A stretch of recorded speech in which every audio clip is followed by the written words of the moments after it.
할렐루야. 우리 주님을 사랑하시면 아멘 하시겠습니다. 우리 주님을 뜨겁게 사랑하시면 뜨겁게 아멘 하시겠습니다.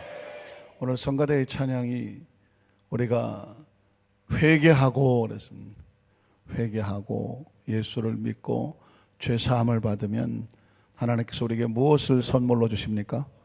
성령을 선물로 주신다. 성령의 선물은 어디서부터 출발하냐면 회개로부터 출발합니다. 이 땅의 삶을 살면서 가장 인간이 받을 수 있는 최고의 축복은 뭐냐면 회개할 수 있는 것입니다. 여러분 사사기를 기억하십니까?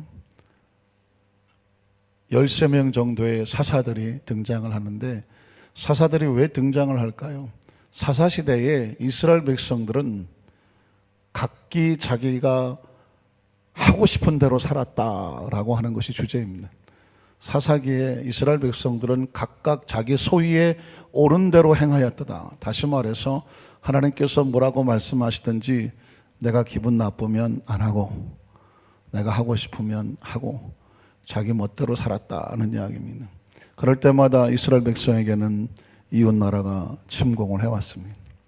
그러면 비로소 자신들의 잘못을 깨닫고 무엇을 할까요? 회개를 하게 합니다. 때로 우리의 삶 가운데 고난과 연단이 다가오는 것은 우리가 잘못된 길로 갈 때 내가 옳은 줄로 갔는데 그것이 옳지 않은 길이었을 때 다가오는 연단과 시련은 축복입니다. 이스라엘 백성들은 회개합니다. 하나님 우리가 잘못했습니다. 그때 하나님께서 사사를 세웁니다. 그 사사들이 일어나서 이스라엘 백성을 건져냅니다. 문제는 평안해지면 또 딴짓을 하는 것입니다. 살만하면 또 딴짓을 합니다. 각자 자기가 하고 싶은 대로. 그러면 하나님께서 버리지 아니하시고 또 블레셋이 쳐들어오고 모압이 쳐들어오고 암몬이 쳐들어오게 합니다. 그럼 비로소 아차 하십니다. 여러분 신앙생활하면서 아차도 축복입니다. 아하도 축복이죠. 아하는 뭐냐면 깨닫는 것이고요. 아차는 뭘까요? 같이 깨닫는 건데 아하는 기쁨의 깨달음이고 아차는 내가 잘못했구나 하면서 또 돌이키게 됩니다. 그런데 우리 하나님은 돌이키는 백성들을 외면하지 않습니다. 무려 몇 번을 그렇게 하냐면 13번 이상을 이스라엘 백성은 그렇게 합니다. 거기서 강력한 메시지는 뭐냐면 하나님은 우리가 하나님께로 돌아오기를 원하신다. 이사야서에 보면 우리가 하나님 안에 들어와 있는데도 불구하고 하나님께서 오라 우리가 변론하자. 너희 죄가 주홍 같을지라도 진홍 같을지라도 양털 같고 흰눈같이 희게 될 것이다. 아니 하나님 백성들이 와서 성전에 와서 예물도 드리고 예배도 드리는데 하나님께서 변론 좀 보자, 같이 얘기 좀 해보자, 좀 따져보자 이렇게 얘기를 합니다. 우리가 뭘 잘못했는데요? 너희가 기름진 제사를 잔뜩 가져왔는데 난 싫다. 무엇을 원하십니까? 하나님 앞에 진실된 마음과 순전한 마음으로 예배하기를, 제사 드리기를 원하시더라는 것이죠. 그러니까 행위적인 회개도 중요하지만 심령의 회개가 필요한 것입니다. 하나님, 세상에 물들지 아니하고 적당히 섞여 살지 아니하고 하나님 안에 있는 진정한 신령과 진정에 드려지는 예배의 회개, 기도의 회개, 찬양의 회개, 습관적이고 뻔하게 오랫동안 익숙한 것이 아닌 진정과 설레임으로 드려지는 그 찬양 하나에 하나님이 목말라 하고 있다는 것입니다. 그러고 보니까 성경은 늘 회개의 역사였어요. 하나님께서 예수님을 이 땅에 보내신 것도 회개하라고 보내신 것입니다. 도대체 뭘 잘못했는데 또 회개를 하란 말입니까? 하나님이 세상을 이처럼 사랑하사 독생자를 주셨으니 저를 믿는 자마다 하나님의 자녀가 되는데, 이스라엘 백성을 향한 강력한 메시지죠. 이스라엘 백성들은 자기들만 의로운 줄 알았으니까. 신앙생활하면서 이따가도 말씀 나눴겠지만 정말 무서운 것은 나는 의롭고 너는 죄인이다. 나는 괜찮고 너는 못됐다. 이게 무서운 것인데 이스라엘 백성들의 가지고 있는 고질병이 항상 그거였습니다. 나는 의롭고 너는 더럽다. 그런데 하나님께서 예수님을 이 땅에 보내셔서 예수님 안에서 모두가 다 죄인이고 모두 용서받아 마땅한 하나님의 자녀들이다. 하나님 관점에서 보면 너도 더럽고 너도 더럽다. 그런 하나님은 너도 정죄하지 않고 너도 정죄하지 않는다. 하나님의 사랑으로. 그러니 서로 어떻게 해라? 뭐하고 살아라? 사랑하고 살아라. 그게 예수 그리스도의 메시지입니다. 오늘 그렇지 않아도 우리의 심령 속에 하나님 앞에 나와서 무슨 심령으로 예배를 드릴까? 우리 성가대가 너희가 회개하고 또 하더라고요. 여러분, 예수님의 복음의 메시지의 가장 강력한 비유 하나가 탕자의 비유 아닌가요? 탕자의 비유는 두 종류의 탕자가 있죠. 하나는 행위로 탕자로 나갔던 그 탕자가 돌아오는데 정말 무서운 탕자는 어디에 앉아 있었나요? 집구석에 앉아 있었습니다. 감사한 줄도 모르고 아버지가 하는 것도 못마땅하고 불평과 불만이 가득했었다. 진짜 무서운 것은 집안에 있는 형이었었습니다. 진짜 탕자는 큰아들이냐. 근데 가만히 생각하니까 우리가 두려운 거예요. 안 믿는 사람이 교회 나오는 것을 탕자가 돌아왔다고 하면 우린 사실상 믿는 사람들이잖아요. 혹시 내 안에 그런 마음이 있지 않을까? 뭐 저런 게 교회를 왔어. 혹시 그러지 않을까요? 뭐 저런 것도 우리 교회 와 다니고 혹시 그러지 않을까요? 주님께서 우리를 다 품어주시고 우리도 용서하셨는데 혹시라도 만에 하나 우리 말씀을 듣기 전에 우리의 심령 속에 그저 그리스도의 심령으로만 가득 채워지도록 우리 마음을 정결케 하여 주시옵소서. 오래간만에 불러보는 찬양인데요, 탕자처럼 방황할 때도 애타게 기다리는 부드러운 주님의 음성, 내 마음을 녹이셨네. 저는 이 찬양, 이 구절 때문에 찬양을 하고 싶은 거예요. 오 주님, 나 이제 갑니다. 날 받아주소서. 한번 따라 하실까요? 오 주님, 나 이제 갑니다. 날 받아주소서. 오늘도 주님께서 우리를 용납해 주셨으면 좋겠습니다. 부족하고 모자란데 안아주셨으면 좋겠습니다. 우리의 숨겨진 죄가 더럽고 추한데 주님 앞에 나옵니다. 우리 안아주십시오. 우리 찬양 고백하고 말씀 나누도록 하겠습니다.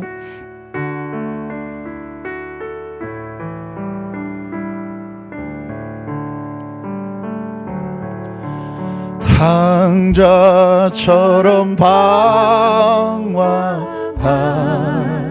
때도 애타게 기다리는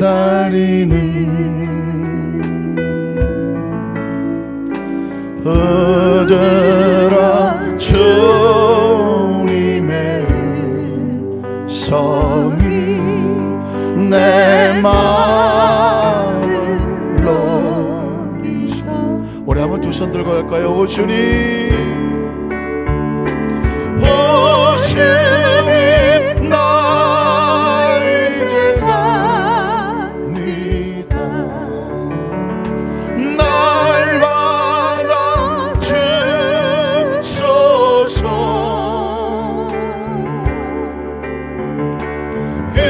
이제는 주님만 위하여 이 몸을 바치리. 불순종한 요나와 같이도, 불순종한 요나와 같이도 방황하던 나에게 따뜻한 주님의 손길이 내 손을 잡으셔. 오 주님, 나 이제 갑니다. 오 주님, 나 이제 갑니다. 날 받아주소서.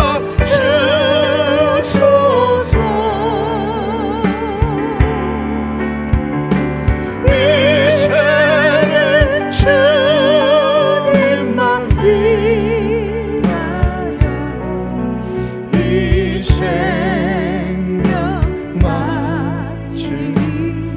당한 고멜과 같이 당한 저 고멜과 같이도 방황하던 나에게 너그런 주님의 용서가 내 마음. 우리 한번 다 같이 일어나셔서 오 주님 나 이제 갑니다. 오 주님 나 우리의 심령으로 고백합니다. 날 받아주소서. 날 받아주소서. 이제는 주님만 위하여 이제는 주님만 위 죽도록 충성하리라. 죽도록 오 주님 나 이제 갑니다. 오 주님 나 이제 가. 날 받아주소서. 날 받아주소서. 이제는 주님만 위하여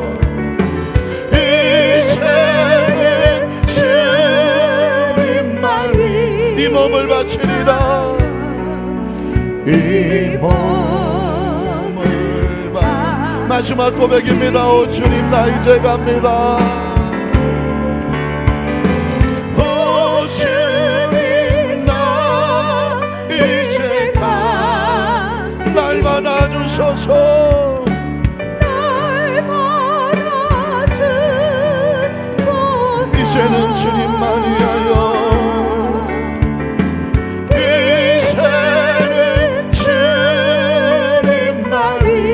이 생명 바치리다. 이 생명 바치리다. 우리 두 사람을 가슴에 얹고 잠시 묵상으로 기도하겠습니다. 사랑하는 성도 여러분, 아무리 화려한 조명이 있고 현란한 악기가 있고 고급스러운 건물이 있다고 할지라도 주님께서 받으시는 예배가 아니라면 그것처럼 허망한 것이 어디 있을까요? 하나님께서 우리의 심령을 보시기 원하십니다. 외모가 아닌 우리의 심령을 보시는 감찰하시는 주님, 주님 우리의 모든 모습을 주 앞에 내려놓습니다. 주께서 받으시는 예배, 받으시는 기도, 받으시는 심령, 받으시는 주께서 원하시는 받으시는 하나님의 자녀된 삶이 되도록 오늘 시간 주님 앞에 내려놓을 것은 내려놓고 회개할 것은 회개하고 주님 앞에서 결단할 것은 결단하고 돌아설 것은 돌아서고 새롭게 할 것은 새롭게 하고 이제 말씀 가고 성령이 오셔야 되는데 성령께서 우리 가운데 임재하시기 부족함이 없던 내 마음속에 있는 모든 것을 내려놓고 오직 성령님 내 마음을 주장하여 주시옵소서. 말씀이 나를 지배하고 통제하고 다스리게 하시옵소서. 거룩한 영으로 채우시옵소서. 이 사람의 말씀 듣기를 우리 주여 삼차고 통성으로 한번 기도합니다. 주여 주여 주여 하나님 아버지 감사합니다. 주여 우리의 마음을 내려놓습니다. 심령을 내려놓습니다. 세상에 온통 먼지가 가득합니다. 세상에 온갖 더러운 것이 가득합니다. 음란하고 타락하고 하나님 세상의 유혹과 육신의 정욕과 먹여들기 생애자를 얼마나 많은 것들이 있습니까? 하나님 아버지 우리의 심령을 내려놓습니다. 마음을 내려놓습니다. 하나님 아버지 성경 속에 당자는 다른 사람이 아니라 날마다 우리 속에 나는 의롭고 너는 지저분하지 않느냐, 너는 못되지 않아, 너는 더럽지 않느냐 판단하고 정죄하고 손가락이 우리의 심령 속에 나도 모르는 당자의 기질이 있습니다. 당자의 마음이 있습니다. 하나님 우리를 불쌍히 여겨주시옵소서. 아버지여 내가 아버지로부터 이제 아들이라 일컬음을 받지 못하는 나는 하나님 앞에 종이라고 아버지 앞에 종이라고 말하는 그 아들의 심령을 주께서 하는 것처럼 날마다 주님 앞에 나올 때 우리 하나님 앞에 부족한 모습으로 나옵니다. 연약한 모습으로 나옵니다. 하나님 은혜를 구하며 나옵니다. 오직 은혜가 아니면 우리가 무엇을 하겠습니까? 우리가 은혜 받고 용서받고 치료받고 하나님 은총과 구원 받았사오니 이제 우리의 삶 속에도 은혜가 나오게 하시옵소서. 오직 은혜 오직 주님만 바라보고 주님만 의지하고 오늘 예배의 삼작가로 우리 성도의 마음을 만져주시옵소서. 위로하시옵소서. 싸매어 주시옵소서. 강력한 성령의 임재와 능력과 은총으로 이 시간 성령님을 인정합니다. 환영합니다. 모셔드립니다. 성령께서 바람같이 물같이 생수같이 운행하시고 인도하시고 역사하여 주셔서 성령께서 마음도 운행하실 수 있는 우리의 심령, 우리의 마음이 되도록 성령님 주장하시옵소서. 성령님 기름 부으시옵소서. 성령님 은총을 부으시옵소서. 오직 성령님입니다. 날마다 성령님입니다. 오늘 하나님 앞에 나왔습니다. 주님을 만나기 원합니다. 체험하기 원합니다. 주님, 우리의 마음을 받아주시옵소서. 우리의 심령을 받아주시옵소서. 우리의 찬양을 받아주시옵소서. 우리의 예배를 받아주시옵소서. 우리의 모습을 받으시옵소서. 오 주님, 다 이제 갑니다. 오 주님, 나 이제 갑니다. 날 받아주소서.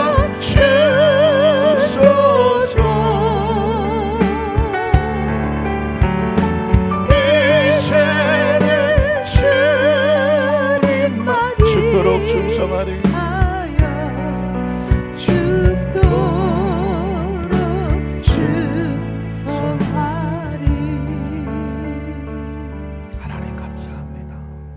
성령님을 인정하고 환영하고 모셔드립니다. 우리가 성령을 몰랐을 때는 그러려니 했지만 하나님의 절박하고 절실한 약속과 하나님께서 우리에게 부으시는 선물은 말세 내가 남정과 여종에게 성령을 물붓듯이 부어주시겠다는 하나님의 마음이었습니다. 그 하나님의 마음은 예수 그리스도로 말미암아 내가 하나님께로 가면, 아버지께로 가면 보혜사를 보내주시는데 그 보혜사 성령님께서 너희와 영원토록 함께 있을 거라고, 성령의 능력으로 임재받고 능력받고 옷 입고 충만하라고 말씀하신, 우리가 예수를 믿고 나서 한꺼풀 영안이 열려지고 나니 예수께서 그때로 우리가 원하신 것은 힘으로도 안 되고 능으로도 안 되니 오직 성령으로 충만하라고 말씀했어요. 성령은 거룩한 영이시니 우리가 어떻게 성령님과 동행할 수 있습니까?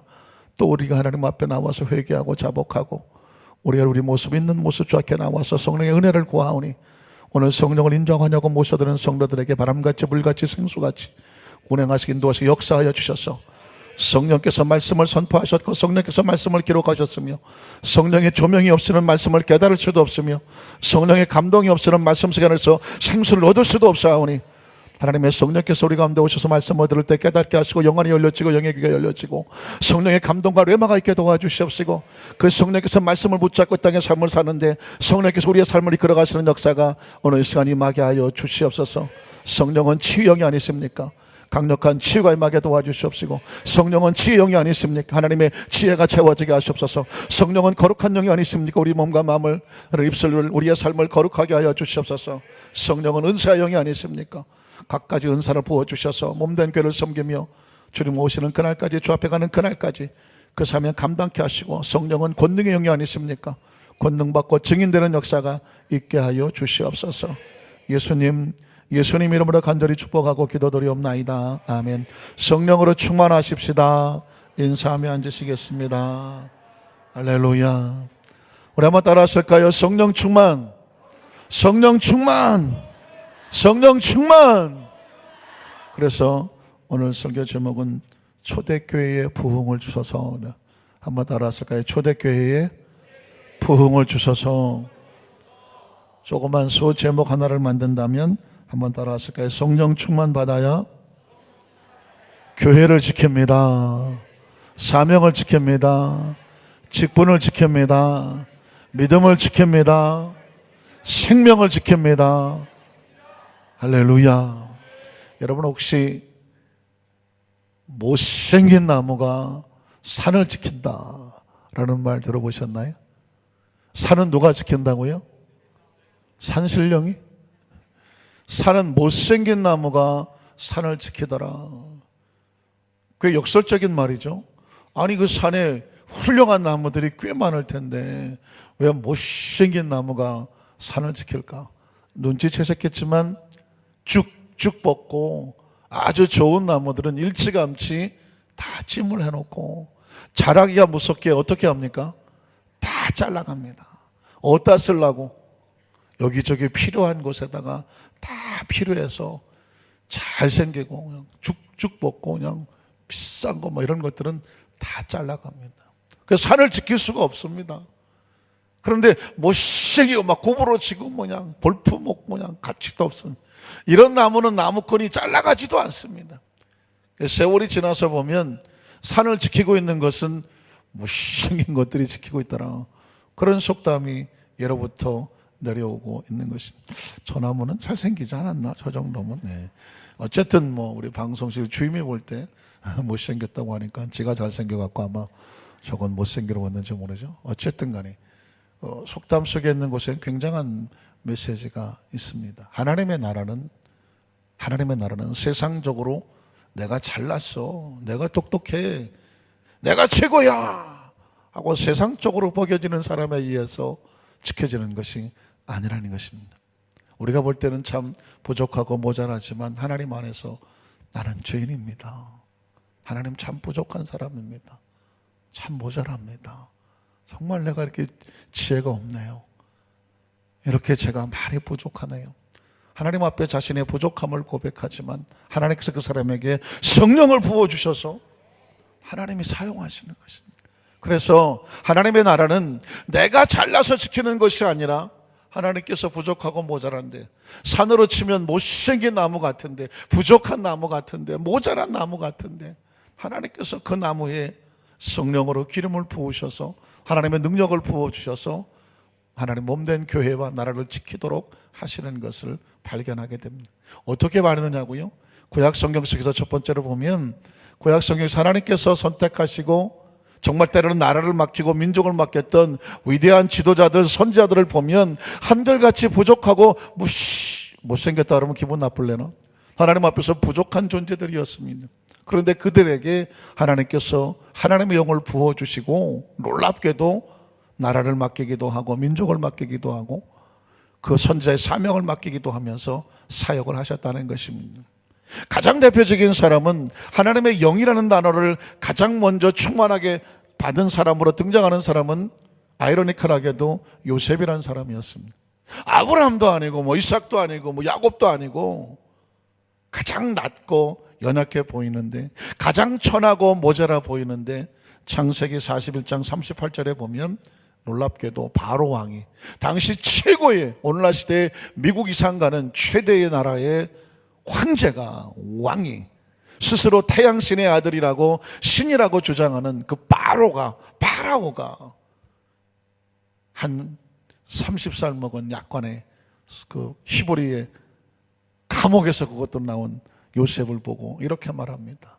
내가 너와 같이 하나님의 영에 감동된 사람을 본 적이 없다고 말합니다. 너와 같이 하나님의 영에 감동된 지혜로운 사람을 본 적이 없다고 합니다. 그 당시 여러분 박사들이 많은 박사가 애굽에도 박사가 많았습니다. 그 박사들이 술법까지 했습니다. 아시는 것처럼 10가지 재앙을 모세가 할 때에 적어도 3가지 이 기적 같은 마법 같은 기술을 그 박사들이 술사들이 해낼 정도로 굉장한 사람들이 많았습니다.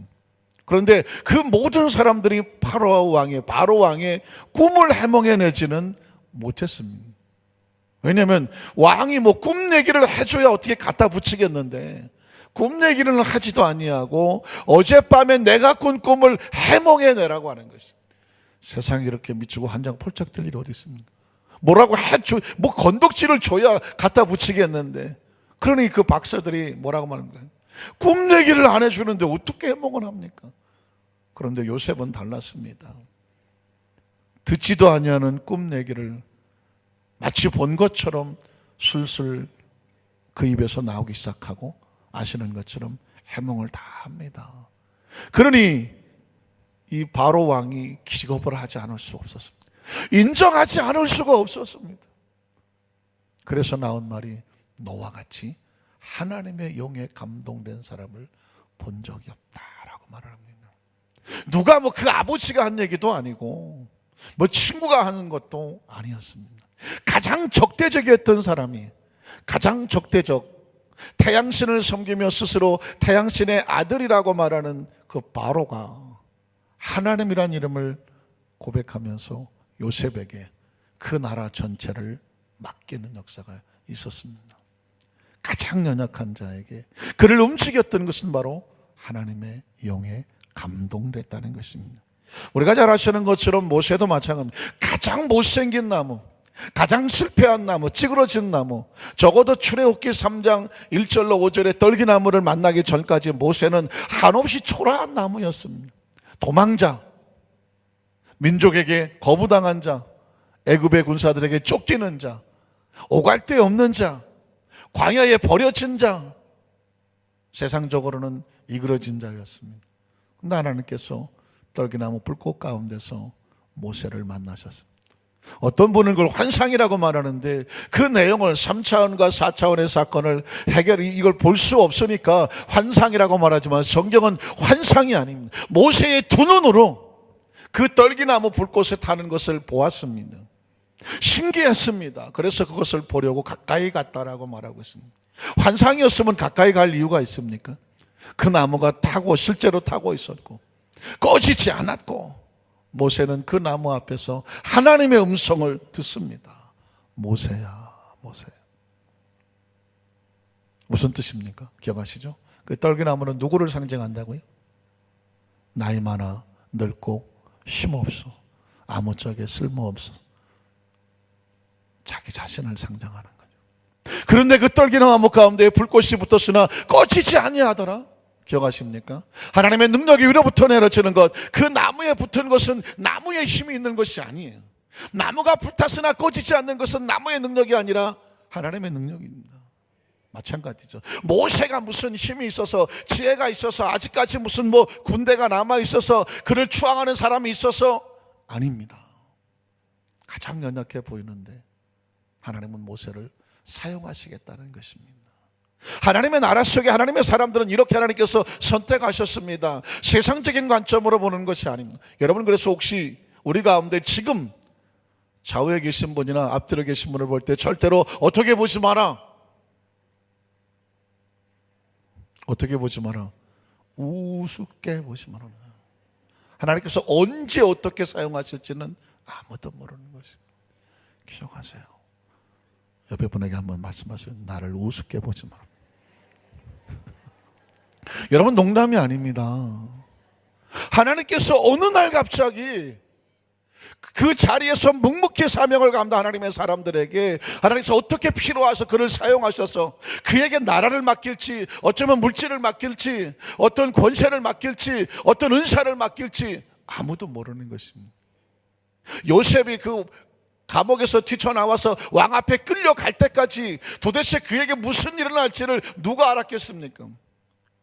요셉에게 왕의 꿈을 해몽하라고 했을 때 모든 사람은 저놈은 이제 죽었다고 생각했습니다. 그러나 여러분, 그게 그에게 축복의 기회였습니다. 모세가 광야로 끌려가고 도망치고 거기서 40년을 허망하게 세월을 보낼 때 누가 모세에게 그날이 올 줄을 생각했겠습니까? 아무도 생각하지 않았습니다. 모세가 열받아서 그냥 절벽에 떨어져 죽었으면 온갖 원한과 분노와 적개심을 가지고 내 더러워서 못 살겠다, 내가 이 고통을 당하는 그냥 짧고 굵게 살자 그러고 그랬다면 모세는 그날을 보지 못했습니다. 하나님의 사람들은요, 자신의 인생을 자신이 결론 내지 않습니다. 하나님의 사람은 자신의 인생을 누가 결론 냅니까? 하나님이 결론 낸 거예요. 이게 제가 만든 말인데, 하나님이 끝이 아니라고 하면 우리는 아직 끝이 아닙니다. 세상 사람이 넌 이제 끝났어라고 말할지라도 하나님이 끝을 내지 않았다고 하면 아직 희망이 있는 것입니다. 모세가 광야를 도망치게 모든 사람은 모세는 이제 끝났어. 아이, 잠깐만. 40년 동안 모세의 모자도 기억하지 못했을 것입니다. 오죽하면 하나님께서 그를 애굽에 보낼 때에 모세가 말하기를 사람들이 나를 못 알아볼 거라고 말했습니다. 그리고 내가 간다고 저 사람들이 무슨 내 말을 들어주겠냐고 말했습니다. 나는 그동안 저 애굽에 있었던 애굽말도 다 잊어버렸고 입이 아둔하고 뻣뻣해서 하나님 나를 보내도 별 쓸모가 없을 겁니다. 차라리 보낼 만한 사람 보내는 게 하나님한테는 훨씬 효과적입니다 라고 누가 누구를 설득해요? 모세가 하나님을 설득하고 앉아있는 것입니다. 자기 자신이 봐도 안 되는 것입니다. 그런데 하나님은 그 사람을 쓰겠다는 것입니다. 그에게 성령께서 함께 하시는 거죠. 믿으십니까? 혹시 세상에서 끝이라고 생각하던가요? 세상에서 여러분 끝났다고 얘기하던가요? 혹시 그런 사람이 있다면 기억하십시오. 그건 축복이에요. 왜? 하나님은 세상에서 마지막 순간까지 낮출 때, 조영애 목사님 낙동강 오리알 쓰시더라고요. 낙동강을 오리알 하더라고요. 그러니까 인간적으로 아직 나에게, 난 아직 안 죽었어, 난 아직 힘이 있어, 아직 나에게 배 12척이 있어, 어디서 많이 들어본 건데 어쨌든 뭐라도 있으면 끝까지 믿어보려고 하겠죠. 그러나 하나님 우리에게 12척도 안 남겨줘요. 이젠 다 끝난 것 같아요. 근데 하나님께서 그 아무것도 없는 상황 가운데 일하시겠다는 것입니다. 그러면 그 아무것도 할 수 없는 사람에게 하나님께서 역사가 나타났다면, 그 사람에게 새로운 힘이 생겨났다고 하면 누가 주시는 겁니까? 그건 철저하게 하나님이 하신 거예요.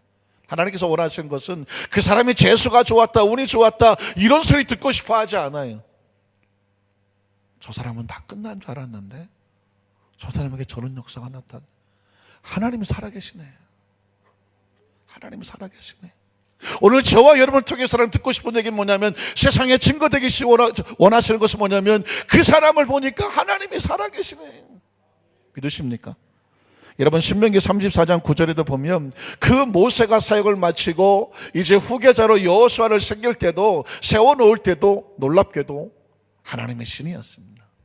기억하십니까? 모세가 사역을 마치고 하나님께 부름을 받아갈 때에 하나님께서 여호수아에게 안수하라고 말하고 있습니다. 그러니까 이 여호수아는 모세가 세운 게 아니에요. 누가 세웠을까요? 하나님이 선택하신 거예요. 이스라엘 백성을 이끌어갈, 그 백성을 이끌어가도록 하나님께서 여호수아를 선택하신 것입니다. 근데 그게 마땅할 수밖에 없는 게 뭐냐면, 그 이스라엘 백성은 모세의 백성입니까? 하나님의 백성입니까? 하나님의 백성이니까. 하나님의 지도자는, 백성을 이끌어갈 지도자는 하나님이 세우는 거죠.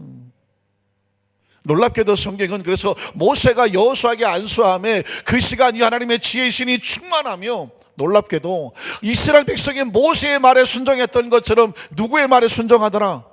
여호수아의 말에 순종하더라. 오늘 마이크가 상당히 달라들고 있습니다. 저한테. 순종하더라고요. 왜 순종할까요? 모세는 어마어마한 기적을 40년 동안 홍해수를 갈랐죠. 10가지 재앙을 쏟았죠. 만나와 메추라기가 쏟아졌죠. 아말렉을 쳐서 물리쳤죠. 모세는 그냥 살아있는 전설 아닙니까? 모세가 하나님의 기적이 움직이지 않습니까? 구름기둥과 불기둥이 움직이지 않습니까? 누가 감히 모세를 대항하겠습니까? 그런데 그런 모세가 부르심을 받고 가고, 이제 약간의 나이에 여호수아가 그 300만을 끌자고 일어섰으니, 모세의 동시대에 같이 살았던 사람이, 그 사람들 들으는 여호수아는 얼마나 젊은 사람입니까? 여호수아 말을 듣겠습니까? 야, 너 그 어렸을 때 개천에서 저 애들하고 깨구락지 잡을 때 임만 내가 너 사탕 사 먹으라고 돈 줬잖아. 그럴 수 있는 거 아니겠습니까? 그걸 놀랍게도 이스라엘 백성들이 모세의 말에 순종했던 것처럼 여호수아의 말에 같이 순종했더라. 그 얘기는 뭘까요? 모세 위에 임했던 것도 모세의 연륜이 아니라 하나님의 영이었고, 그 하나님의 신이 여호수아와 함께 임하니까 이스라엘 백성들은 지금 모세 말을 듣는 것이 아니라 모세에 임하신 하나님의 성령의 말을 듣는 것이고, 그 성령의 기름 부음이 여호수아에게 임하니까 그 여호수아의 말을 듣는 것이 아니라 그에게 함께 하시는 성령의 말을 듣는 거죠. 그러니 구약시대에 하나님께서 하나님의 사람들과 자기 백성을 이끌어 가실 때는 성령께서 그들을 부어주시고 성령이 운행하신 것을 믿습니다. 그럼 여러분 눈치채시죠? 야, 하나님의 사람들에게 구약시대에도 하나님은 하나님의 영을 주셔 사용하셨구나. 사람은 사람의 능력으로 하는 것이 아니구나. 하나님의 사람은, 하나님의 일은, 하나님의 직분은, 하나님의 봉사는 성령 받고 하는 것입니다. 여러분 기억하시죠? 사무엘상 16장 13절에 보면 어린 소년 17살 다윗도 하나님의 성령이 있었습니다. 스토리 생략하고 사무엘이 다윗을 불러서 그의 머리 위에 기름을 부었더니, 성경은 꼭 그렇게 말합니다. 여호수아도 마찬가지인데, 모세가 여호수아에게 안수함에 그날 이후로 사무엘이 다윗의 머리에 기름 부으니 그날 이후로 그에게 지혜의 영이 임했다고 말하고 있습니다. 하나님의 영이 감동됐다고 말하고 있습니다. 그러니까 어떻게 말합니까? 그 이제 다윗은 그냥 소년 다윗이 아닌 것입니다. 하나님의 사람 다윗인 것입니다. 하나님의 영이 함께 하시는 다윗.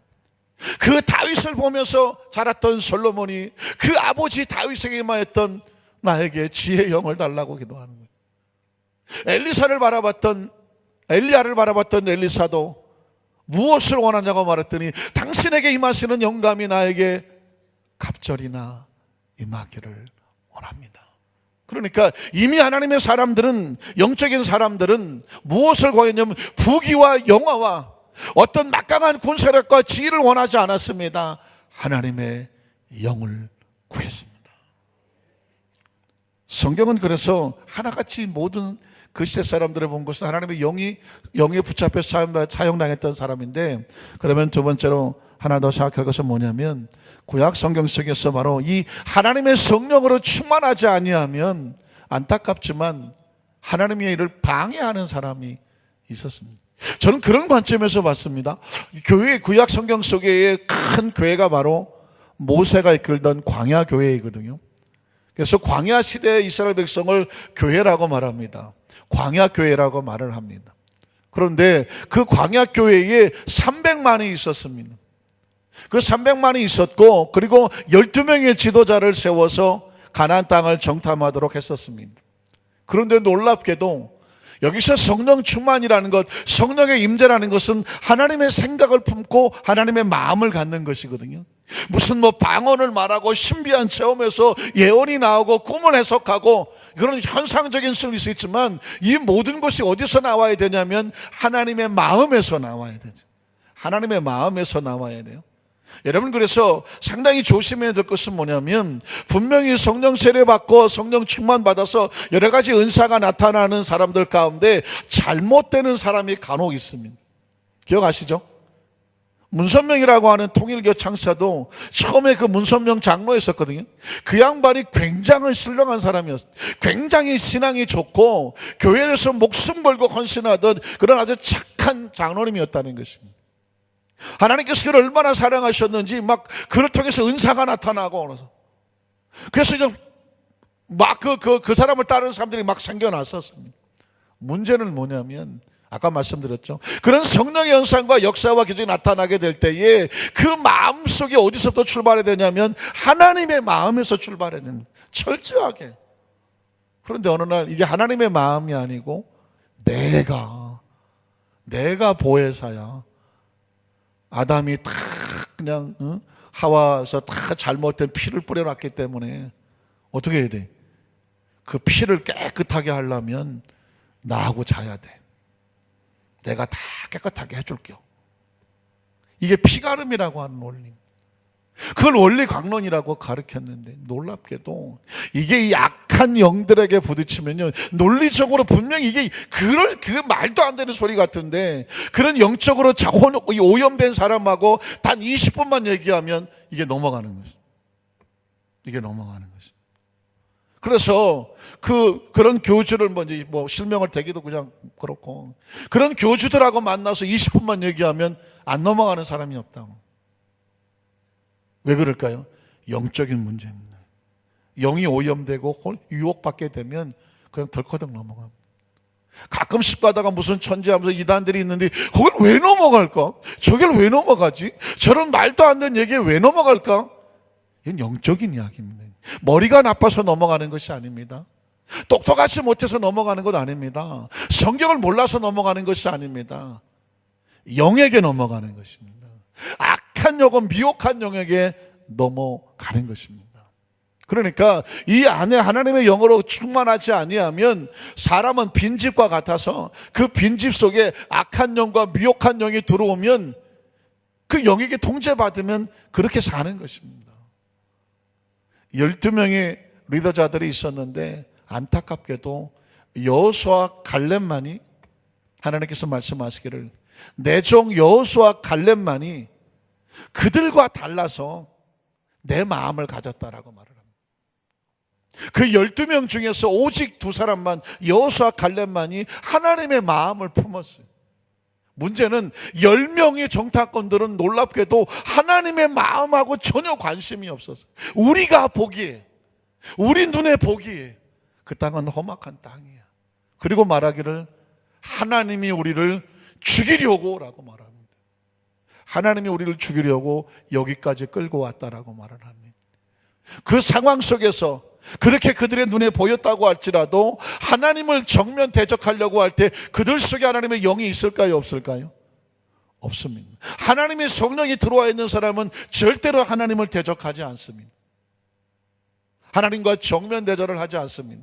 하나님을 거스리지 않습니다. 성령 충만은 하나님과 같이 서는 것입니다. 같은 마음을 품는 것입니다. 그러니까 이 10명의 정탐꾼들이 그 백성들에게 하나님이 없는, 하나님을 대적하는 보고를 하고 나니까 그들이 일어서서 어떻게 했냐면 모세와 여호수아 갈렙을 돌로 쳐서 죽이려 했다라고 나오고 있습니다. 돌로 쳐서. 그러니까 영이 문제예요. 영이. 왜 성령 충만인지 아십니까?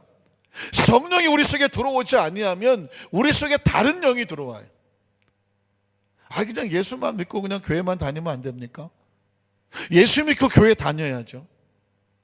그러나 우리 속에는 우린 영적인 존재이기 때문에 우리 안에 하나님의 성령께서 우리를 통제하고 지배하고 다스리도록 해줘야 됩니다. 안 그러면 여호수아 갈렙이 아닌 나머지 10명의 정탐꾼들은 안타깝지만 그들은 모두 하나님을 대적하는 사람들이었습니다. 제가 가만히 말씀을 묵상하다가 여호수아와 갈렙 아니면 어떡할 뻔했어요. 여호수아 갈렙 아니었으면 어떡할 뻔했어요. 그 여호수아 갈렙만이 하나님께서 말씀하시기를 여호수아 갈렙만이 가나안 땅에 들어갈 수 있겠다고 말했습니다. 그리고 그 애굽에서 나왔던 300만은 모두 다 광야에서 뼈를 묻었습니다. 그리고 새로운 세대만이 여호수아 갈렙에 이끌고 가나안 땅에 들어갔다고 말하고 있습니다. 굉장히 놀라운 축복입니다. 기억하십시오. 그 300만은 애굽에서 나온 300만입니다. 그 300만이 홍해수를 건넜습니다. 어마어마한 기적 아닙니까? 그 300만이 만나를 먹었습니다. 그 300만이 메추라기를 먹었습니다. 그 300만이 마라의 쓴물을 먹었습니다. 그 치료받은 물을 먹었습니다. 그 300만이 반석을 쳐서 생수를 먹었습니다. 그 300만이 아말렉을 기도 가운데 쳐서 이기는 승리를 맛보았습니다. 그 300만이 구름기둥과 불기둥을 인도를 받았습니다. 안타깝지만 거기까지입니다. 그들은 가나안 땅에 눈앞에 두고 40년을 광야에서 헤매다가 광야에서 사라졌습니다. 왜 그랬을까요? 그들의 마음속에 하나님의 마음이 없었습니다. 그런데 하나님의 마음은 어떻게 했냐? 하나님의 영이 들어와야 돼요.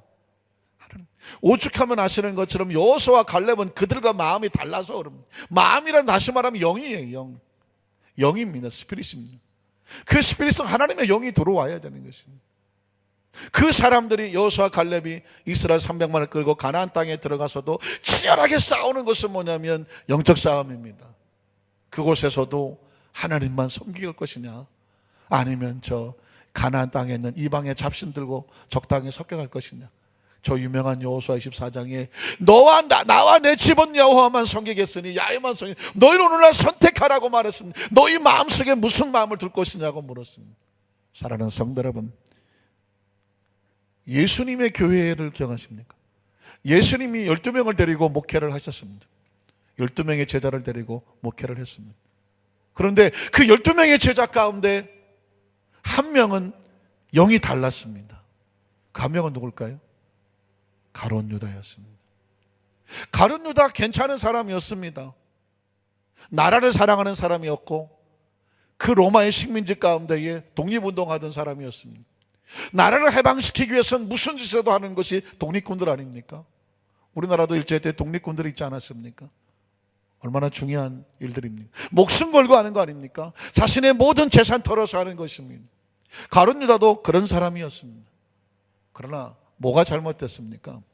그 속에 자신이 어떤 원하는 그것을 위해서 지금 예수 그리스도가 하나님의 나라의 영이 없으니까 오직 자기 목적을 위해서 예수라도 팔았습니다. 자기 목적으로. 여기서 제가 이제 드리고 싶은 얘기는 뭐냐면, 우리 속에 하나님의 성령께서 오시지 아니하면 내가 원하고 내가 맞고 내가 생각하는 추구하는 것에 그냥 거기에서만 끌려갈 수가 있는데, 성령으로 충만하지 아니하면 내가 원해서 갖고 내가 하고 싶어서 했고 내가 좋아서 했지만 그 결과가 하나님의 영에 통제받지 않으면 그 결과는 아프고 고통스럽다는 것입니다. 가룟 유다는 자기가 할 거를 한 겁니다. 가룟 유다가 잘못한 건 아닙니다. 가룟 유다, 예수님을 코너에 놓아서 마지막까지 예수님의 능력을 통해서 이스라엘 민족을 해방시켜 보려고 했던 사람입니다. 그러나 그 선택과 그 목적과 이유가 그 속에 하나님의 마음을 갖고 있지 않았다는 것입니다. 내가 아무리 옳다고 생각하고 내가 좋아서 했다고 할지라도 얘가 이것을 추구하게 만드는 내 마음의 베이스멘트가 뭐여야 되냐면 하나님의 성령이어야 됩니다. 성령 충만을 받아야 내가 하나님 마음에 맞는 생각을 하게 되고 열망을 갖게 되고 꿈을 갖게 되고 거기에서 빠져서 그분의 인도를 받게 되는 것입니다. 혹시 시를 좋아하십니까? 최근에 어떤 시인이 또 대학 교수가 청마 유치안에 대해서 강의하는 것을 들었어요. 저는 사실상 시인이 되고 싶었거든요. 웃습니까? 아직도 제 머릿속에 생각 속에는 시인에 대한 DNA가 있고, 예전에는 뭐 거의 시집을 끼고 살았고 또 글도 많이 썼고 또 뭐 그랬어서 아직도 제 머릿속 생각 속에는 시적인 것에 대한 늘 열망이 있었는데, 정말 유치안에 대한 시를 그분에 대해서는 강의를 하길래 제가 눈이 번쩍 뜨여서 유심히 보게 됐습니다.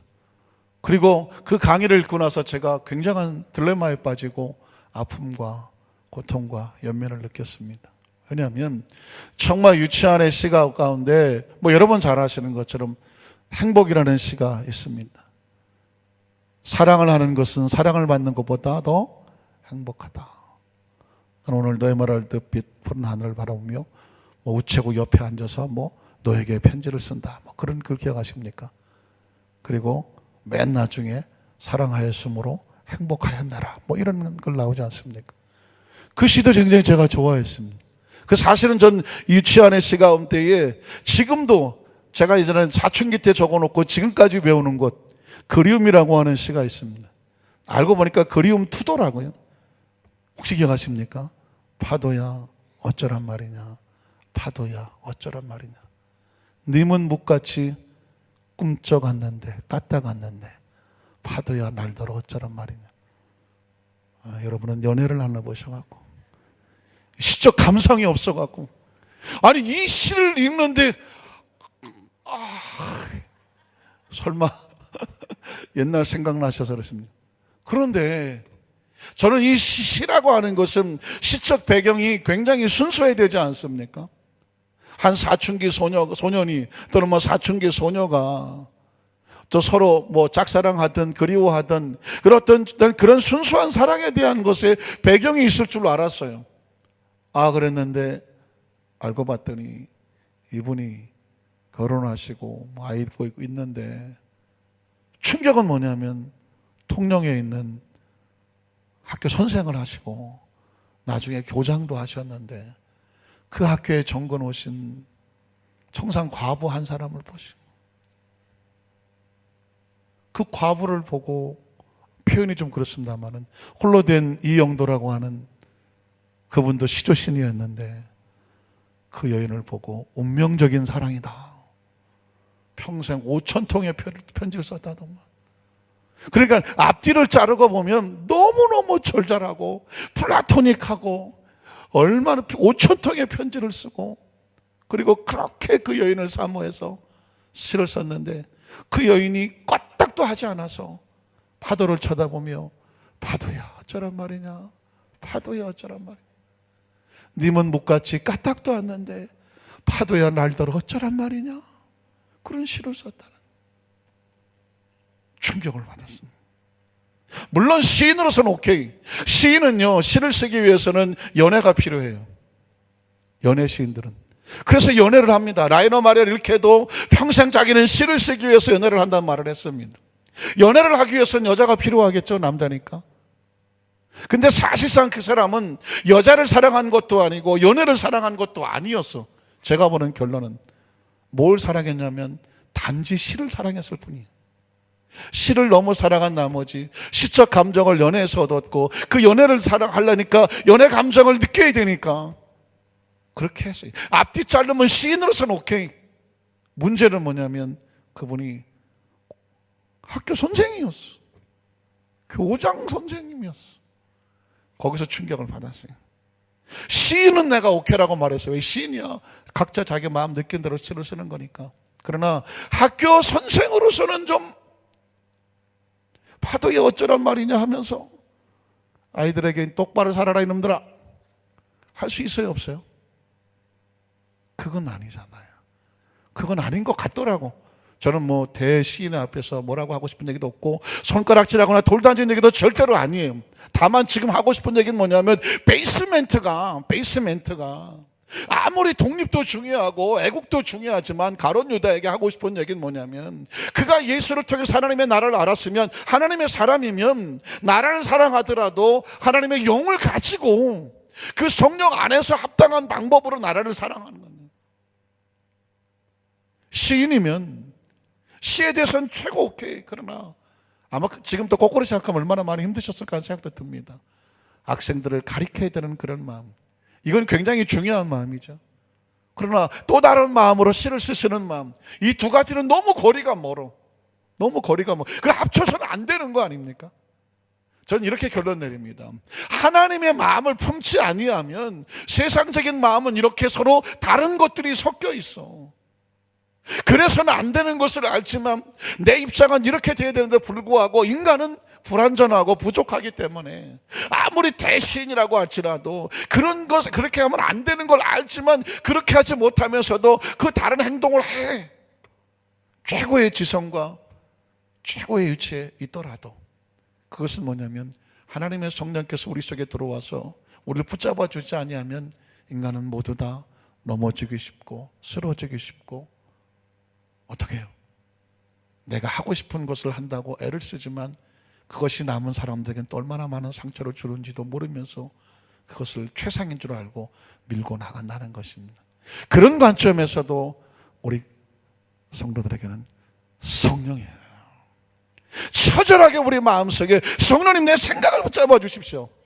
성령님 내 감정을 붙잡아 주십시오. 성령님 내 언어를 붙잡아 주십시오. 성령님 내 지혜를 붙잡아 주십시오. 왜? 내 감정은 하고 싶은 대로 하고 살고 싶어. 내 육신은 하고 싶은 대로 하는 거예요. 내가 배운 지식은 이게 다인 줄 알아. 그런데 그렇게 살면 나도 다치고 너도 다치고 근본적인 내가 누군지를 몰라. 우리 신앙인의 참 정체성의 가장 베이스멘트는 어디서 시작해야 되느냐? 성령으로 충만해야 돼요. 성령이 내 안에 들어서 충만해지면 비로소 내 눈빛이 정상이 되고 내 언어가 정상이 되고, 그리고 뭐가 돼요? 내 행동과 모든 삶이 비로소 자기 자리를 찾게 되는 것입니다. 초대교회에 처음 교회가 출발하면서 왜 가장 처음 순간은 성령 충만으로부터 시작을 했을까? 이제까지 말씀을 몰라서도 아니고 예수님을 안 만나서도 아니에요. 그들은 예수님을 만났고 말씀도 3년 반이나 들었던 사람들은. 그런데 힘으로 안 돼. 능으로 안 돼. 성령께서 오셔야 생각과 행동과 모든 것을 지배하고 통제하고 이끌어 주셔야 교회가 출발이 되는 것입니다. 말씀을 정리하기를 원합니다. 분당 우리 교회 이찬수 목사님이 구밀보에 간증을 이렇게 글을 하나 쓰셨더라고요. 최근에 한국 교회에 가장 많은 영향력을 본인은 절대 그러고 싶지 않다고 하시는데 많은 사람들이 이제 기대를 하기도 하고, 또 그분의 또 메시지나 또 그분의 또 여러 가지 모습 속에서 많은 분들의 감동을 받기도 합니다. 뭐 2만 명 가까이 되는 대형교회라고 하는데 그분은 대형교회 목회자 되고 싶지 않다, 교회를 분리시키겠다라고 하는 발표도 하고, 뭐 여러 가지 많은 것들을 또 팔아서 활원을 시키겠다, 이런 아주 굉장히 충격적인 어떤 그런 모습들도 보여지고, 또 대형교회의 어떤 목사로서 다른 분들이 자꾸 이렇게 자기를 추대하고 이러는 것들이 싫어서 가급적 외부에 노출을 하지 아니하고 뭐 글을 쓰는 걸로 이렇게 하고 계시다고 하는데, 그분에게 굉장히 충격적인 하나 고백이 있었습니다. 그분은 다른 교회에서 오는 것, 또 뭐 이것저것 교회를 자꾸 이렇게 쪼개서 나누겠다 이런 표현을 쓰니까 한 교회 성도가 와서, 그 교회 성도가 와서 목사님은 교회 부흥을 원하지 않냐십니까? 정면으로 공격을 하더랍니다. 교회를 쪼개서 나누겠다고 그랬더니 목사님은 교회가 부흥되는 게 싫으십니까? 하면서 정면으로 하더랍니다. 굉장한 충격을 받았답니다. 로마서 강해를 하다가 설교 주제를 부흥으로 바꿨다고 하는 것입니다. 무엇이 부흥인가? 무엇이 부흥인가? 그러면서 성경 속에서 부흥이라는 단어를 찾아봤더니 하박국에 보니까는 야훼께서 수년 내에 주여 부흥케 하소서, 부흥이라는 단어가 몇 개 나오지도 않는 거예요. 근데 그 부흥이라는 원어를 찾아봤더니 히브리어 카야라고 되어 있는데, 그 카야는 뭐냐? 영어로 라이브라는 것입니다. 죽어가는 것이 살아나는 것이 부흥이다.